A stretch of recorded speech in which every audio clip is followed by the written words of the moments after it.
संध्याकाळी जेव्हा बाळाकडून यायचं तेव्हा आईंचं पहिलं असं असायचं, काहीतरी खाऊन घे, काही करू का. सो ह्या छोट्या छोट्या गोष्टी खरंच खूप इम्पॉर्टंट असतात त्या ड्युरेशन मध्ये. खूप स्पेशल दिवस आहे आमच्यासाठी. मी आणि स्नेहल आम्ही दोघं आमच्या मुलीचा चेहरा फर्स्ट टाइम युट्यूब तुमच्या आपल्या फॅमिली सोबत शेअर करतोय. आणि ही आहे माझी बेबी.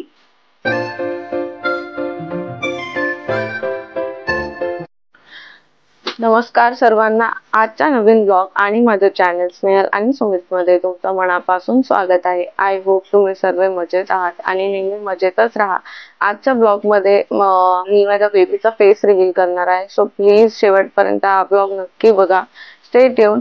त्याच्या आधी आपण बघणार आहोत माझ्या बाळाला डिस्चार्ज झाल्यानंतर आम्ही मम्मीकडे गेलो होतो. सो तिकडे मम्मीने खूप स्पेशल वेलकम केलं होतं बाळाचं.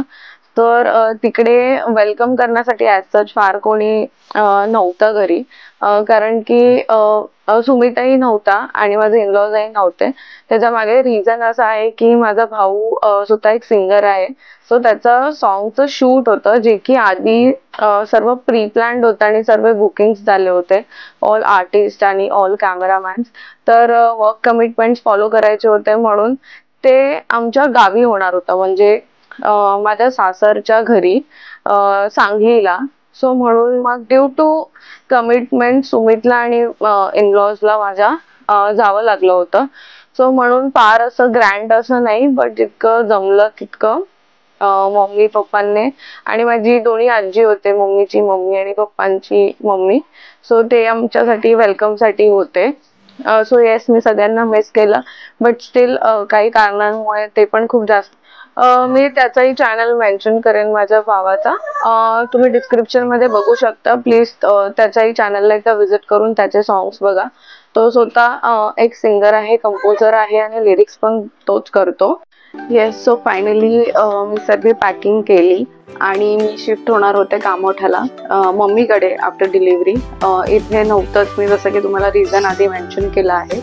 So yes, and a special point to add on, मी डिलिव्हरी नंतर 1 month इथेच होते, कारण की ऑलमोस्ट 4 weeks, कारण की माझं बाळ इकडे होतं.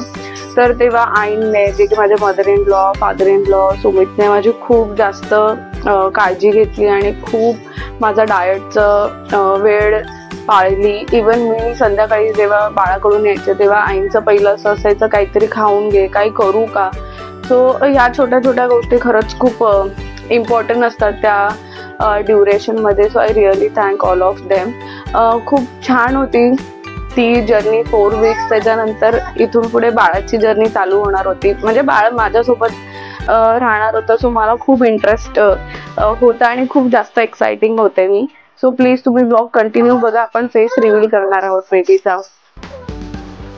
येस, फायनली आम्ही घरी पोहोचलो. तुम्ही बघू शकता की किती आखीचा आणि किती तयारी केली आहे माझ्या मम्मी पप्पा आजीजने. त्या दिवशी खरंच खूप जास्त पाऊस होता मुंबईमध्ये, ऑल ऑफ सडन मे महिन्यामध्ये, आणि त्यामुळेच खूप वारा पण होता आणि लाईट सुद्धा गेली होती. इथे तुम्ही बघू शकता की मी खाली बसले, बाळाला घेऊन. मला उठता येत नव्हतं कारण की माझ्या पायात खरंच ताकद नव्हती. But still somehow I managed. तिथे सगळ्यांना काळजी वाटत होती की मी बाळाला व्यवस्थित धरते की नाही, म्हणून मम्मीची धडपड सुरू होती. But I managed. सगळं काही स्लोली आम्ही केलं. येस, हा व्हिडिओ थोडासा वेगळ्या अँगलमध्ये घेतला होता, त्यामुळे तुम्हाला इथे ते प्रॉपर दिसत नसेल. बट स्टे ट्यून राहा, पुढे तुम्हाला क्लिअर दिसेल. हे खूप आधीचे व्हिडिओज आहेत, आम्हाला असं काही नव्हतं की व्हिडिओ यूट्यूबला वगैरे अपलोड करायचा आहे. सो आजोबांनी बाळाच्या खूप एक्साइटमेंटमध्ये हा व्हिडिओ शूट केला होता. सो इथे आमची गडबड चालू होती की बाळाचे पावलांची ठसे उमटवायची होती, कारण की त्यांचं असं म्हणणं होतं की माझ्यानंतर जर कोण लक्ष्मी असेल तर माझं बाळ आहे. सो म्हणून तिथे सुरू होतं तयारी बाळाची. सो मम्मी हेल्प करत होती. अँड येस, असं करून खूप छोट्या छोट्या गोष्टी, जसं की पहिलं तिच्या पावलांना कलश ओलांडलं आणि आता पायाचे ठसे, खूप खूप आतुरता होती मला ह्या दिवसाची, की मी हा दिवस कधी अनुभव घेईन ह्याचा. तुम्ही बघू शकता माझ्या मम्मीची किती एक्साइटमेंट आहे. मम्मी पप्पा खरंच त्यांच्याही डोळ्यामध्ये खूप आनंद अश्रू होते, की येस फायनली आमचं बाळ घरी येते. आणि माझं जे स्वप्न होतं की हे सगळं मी बघितलेलं जेव्हा मी इन्स्टा यूट्यूब ओपन करून बघायचे आधी, तेव्हा सर्वांचे असे वेलकम व्हिडिओज असायचे. सो तेव्हा मी कुठेतरी इमॅजिन करायची की येस माझं आणि माझ्या बाळाचं पण वेलकम असंच होईल. येस, या पार्टमध्ये मी सुमितला खूप मिस केलं, कारण की तो नव्हता माझ्यासोबत. तो सांगलीला होता. त्यालाही जायचं नव्हतं, पण त्याच्याशिवाय गावी पण पॉसिबल नसतं झालं. आई पप्पा सगळीकडे जाऊ शकत नव्हते सुमितसोबत, ॲज इन माझ्या ब्रदरसोबत. सो म्हणून सुमितला जाणं गरजेचं होतं. आणि बाकीच्या गोष्टी आई पप्पा बघत होते, ॲज इन जेवण राहणं, त्यांची सोय करणं. सो म्हणून ते तिघं इथे नव्हते. सो येस, आम्ही त्यांना मिस केलं.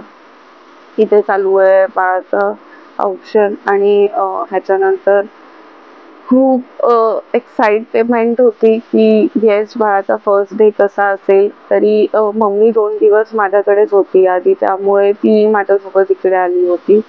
की कसं होईल काय होईल सगळी गडबड चालू होती, बट स्टील आम्ही मॅनेज केलं.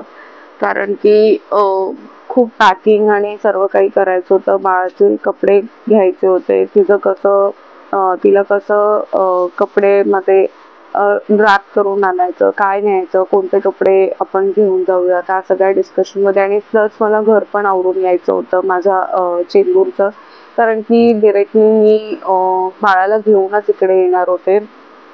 सो म्हणून मला बाळासाठी पण थोडी स्पेस क्रिएट करायची होती माझ्या वॉर्डरोब बेडरूममध्ये. सो ती मी आणि मम्मीने आदल्या दिवशी केली 2 दिवस. अँड देन सगळं घर आवरून व्यवस्थित ठेवून मी निघाले, कारण की सुमित आई पप्पा पण लवकर येणार नव्हते इकडे मुंबईला.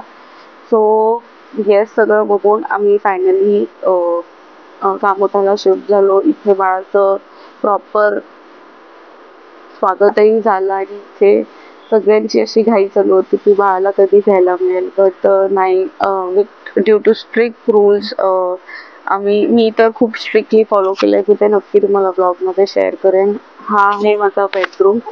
इथे खूप सारे अरेंजमेंट चेंजेस केले होते. तेही मी तुम्हाला एकदा सांगेन की कसं कसं माझा बेडरूम सेट केला होता बाळानुसार. सो इथे मी माझ्या बाळाला आमच्या बेडवरती ठेवते, जिथे खूप छान असं सुंदर असा हार्ट बनवलं होतं. सो माझं असं खूप होतं की नाही, मला बाळाला डिरेक्टली रोज पेटल्सवरती नाही ठेवायचं आहे. नाही माहिती की म्हणजे एलर्जी होईल काय होईल. सो मी थोडी खूप जास्त एक्स्ट्रा कॉन्शियस होती, म्हणून मी बेबी नेस्टमध्येच माझ्या बाळाला मी ठेवलं होतं. And yes, this is my cute little baby. तुम्ही बघू शकता तेव्हा ती झोपली होती. आणि येस, आम्ही गेलो साईबाबांच्या मंदिरात. म्हटलं आज खूप छान दिवस आहे, गुरुवारही होता, आणि म्हटलं आज माझ्या बाळाचा फेस रिव्हील करायचा आहे. सो एका चांगल्या नोटवरती सुरुवात करूया आणि बाबांचंही असे. नमस्कार, मी सुमित. आज मी तुमच्या समोर येण्याचं कारण म्हणजे आज खूप स्पेशल दिवस आहे आमच्यासाठी. मी आणि स्नेहल आम्ही दोघं आमच्या मुलीचा चेहरा फर्स्ट टाइम यूट्यूब तुमच्या आपल्या फॅमिली सोबत शेअर करतोय. तर तुम्ही असेच आमच्यासोबत राहा. आणि पहिलं तर खूप धन्यवाद, तुम्ही आम्हाला इतकं प्रेम करताय आमच्या यूट्यूब चॅनलवरती आणि आम्हाला इतका प्रतिसाद देताय, आम्हाला कमेंट्स करताय, लाईक करताय. तर असंच प्रेम तुम्ही आम्हाला शेवटपर्यंत करा आणि आम्ही तुम्हाला असेच नवीन नवीन ब्लॉग दाखवत जाऊ. पुढे खूप चांगले चांगले प्लॅन्स आहेत आमचे. तर प्लीज असेच स्टे ट्यून राहा. थँक्यू. Hello everyone. सो ही आहे माझी सोयरा. सो आज आम्ही फायनली आमच्या बेबीचा फेस रिव्हील करतोय. सो असंच माझ्या बाळाला फ्रेम करत राहा, सपोर्ट करत राहा आणि खूप सारे ब्लेसिंग्स असू द्या. आणि आजपर्यंत आम्ही इमोजी लावूनच तिचा पण चेहरा कुठे पण दाखवतो. आज फर्स्ट टाइम असं सर्वांनाच फेस रिव्हील होतोय. तिचा फेस रिव्हील होतोय फर्स्ट टाइम सोशल मीडियावरती कुठेतरी फेस रिव्हील होतात. येस, आणि म्हणून आशीर्वाद द्या आमच्या मुलीला, तुमचे पण आशीर्वाद. खूप गरजेचं आहे. इथून पुढच्या ब्लॉग्स मध्ये पण सोयरा तुम्हाला थोडं थोडं दिसत राहील. मी ट्राय करेन की मी तिचे टॉपिक्स पण कव्हर करेन ह्याचे. तुमची खूप रिक्वेस्ट होती फेस रिव्हील साठी, म्हणून आम्ही ती फायनली केली. सो खूप सगळं प्रेम द्या. Thank you once again. थँक्यू.